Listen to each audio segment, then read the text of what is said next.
Umagang kay ganda mga katsay, pero mas maganda pa ako sa umaga. Fresh na fresh talaga ako dito dahil sa sobrang lamig. Medyo makulimlim pa nga ito at dahil maulan-ulan at mabasa-basa pa ang sahig.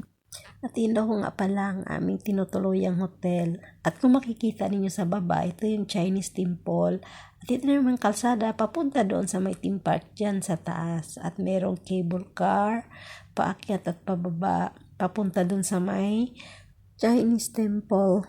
Yung Chinese Temple guys, madadaanan lang namin yan papunta doon sa baba, papauwi na. Pero kung lalakarin mo yan ay napakalapit lang, 25 minutes lang. May theme park, pababa, ikot doon, papunta rito.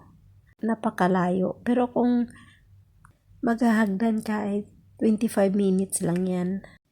Pero kung sasakyan, naku napakalayo kasi aakyat pa kami dyan sa theme park, iikot doon sa likod.